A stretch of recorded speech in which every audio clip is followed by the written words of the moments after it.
Prime Minister Narendra Modi met with Nobel winner Abhijit Banerjee. Now, this would normally not be an event. After all, Abhijit Banerjee is somebody who's described himself as psychologically and emotionally very Indian, even going so far as to tell me that if it were not for Donald Trump, he would not have even taken American citizenship. So, of course, he's a proud Indian, and a proud country and its Prime Minister would naturally meet a Nobel Laureate from their country. But in today's polarized environment and the kind of times we live in, this is a meeting that is going to raise a lot of discussion. Because initially, remember, it was the right wing and supporters of the BJP that were being less than charitable about Abhijit Banerjee.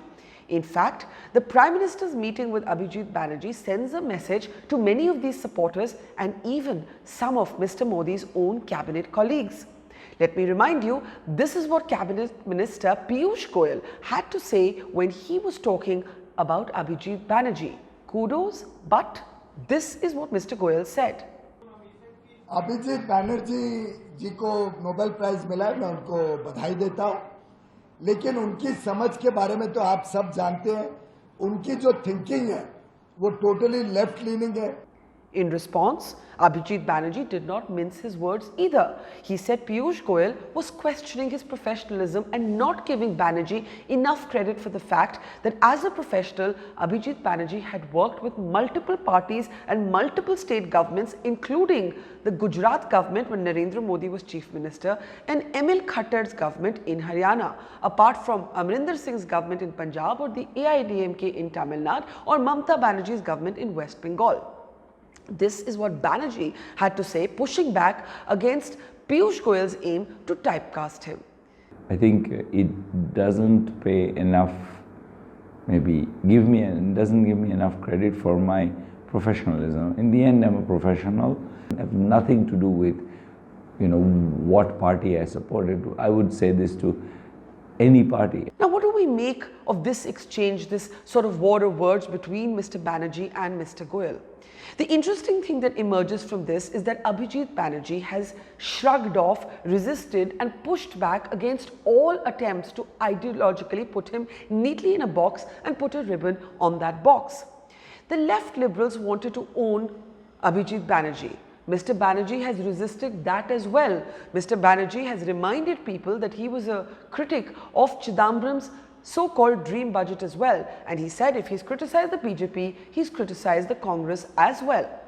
Equally, although Abhijit Banerjee is seen to be the designer of the Nyaya scheme, in an interview to me, Abhijit Banerjee went so far as to say that as schemes go, Nyaya is not great. But I don't think it was as a scheme. I don't think it was a great scheme. When we step back and we look at this meeting between Narendra Modi and Abhijit Banerjee, we should remind ourselves this is how things should be. Public intellectuals and politicians should be able to engage with each other even if they don't agree on all issues. And why just public intellectuals and politicians? All of us, irrespective of where we stand on a spectrum of issues, should be able to have a civil conversation, still smile at the end of it, and be just normal, just regular. The biggest service that Abhijit Banerjee has done us is that as a public intellectual, he has refused to let either or any side own him. Narendra Modi's meeting is going to cause some embarrassment to his cabinet colleagues, but the biggest service that he has done is to remind the BJP that those who disagree with them are not enemies of the BJP or enemies of the nation. Equally, Abhijit Banerjee has reminded the equally dogmatic liberal side that you cannot put labels on people, and engaging with the Prime Minister or the government does not make you an enemy of progressive values. Both the gentlemen thus have taught us an important lesson in civility and in talking and reaching across ideological trenches and stepping out of echo chambers.